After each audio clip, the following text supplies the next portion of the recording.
I've been meaning to do literally a video a day, but through this process of every day getting my mind blown by something I see in the news, I've realized that I can't take the dopamine hits like that every day.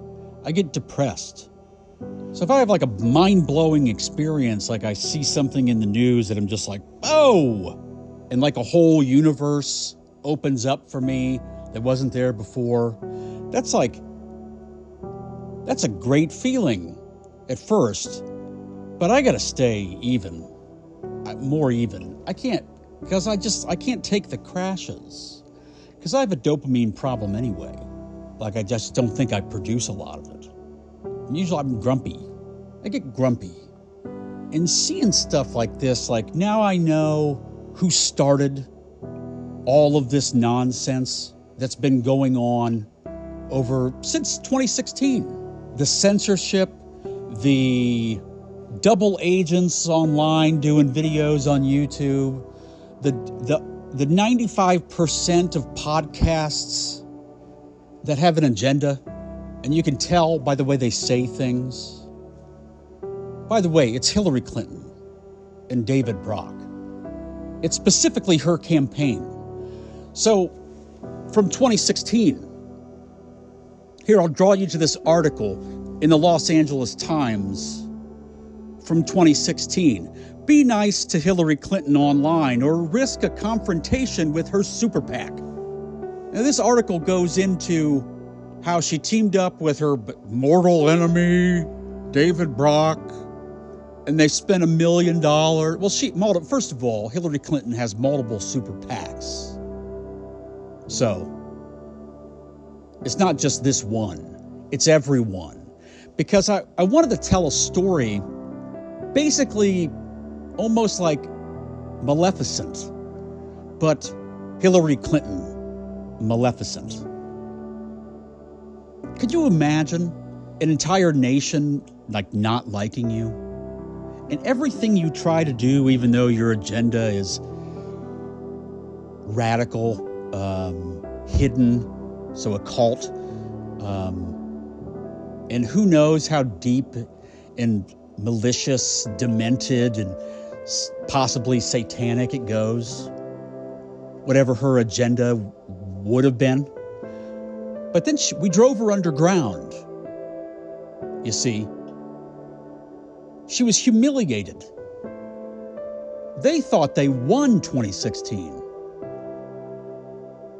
And then for her to lose the way she did, well, you could call it my theory, you could call it a conspiracy, but what you can't call it is false. Because of this Los Angeles Times article from 2016. In effect, the effort aims to spend a large sum of money to increase the amount of trolling that already exists online.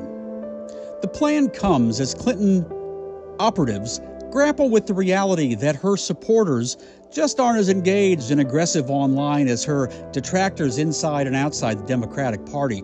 So they even concede that there are many detractors inside the Democratic Party. And they go on to say, some experts on digital campaigns think the idea of launching a paid army of former reporters, bloggers, public affairs specialists, designers, end quote, and others to produce online counterattacks is unlikely to prove successful.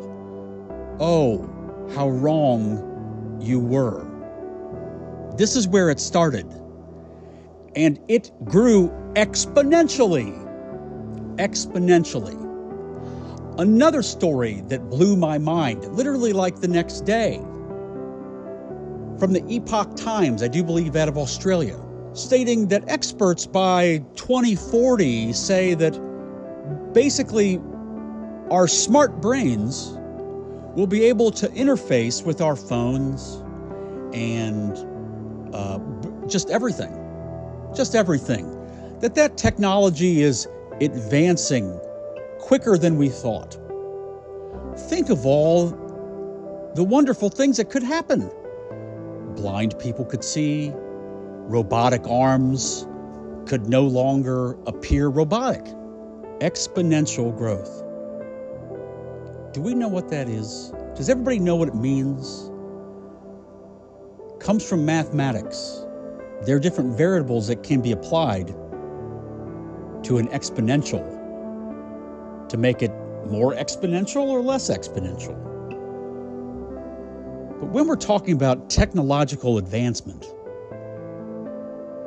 Kurzweil, the originator of the Singularity, states here, look at this graph.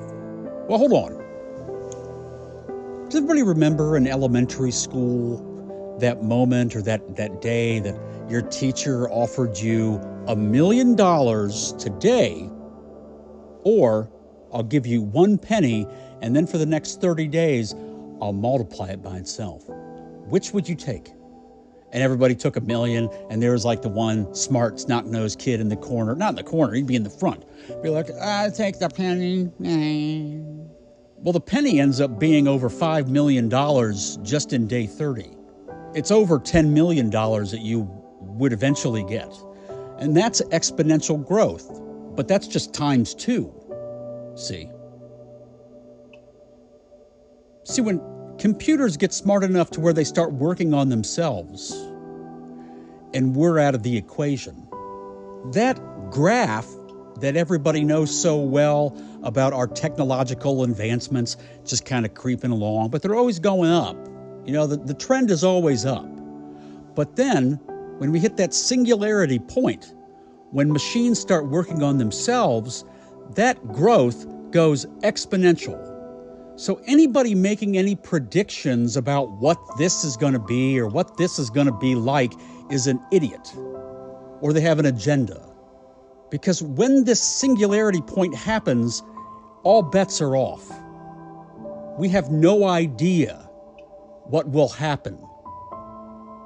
Just like you didn't have an idea of how much a penny would grow over time if you just multiplied it by itself.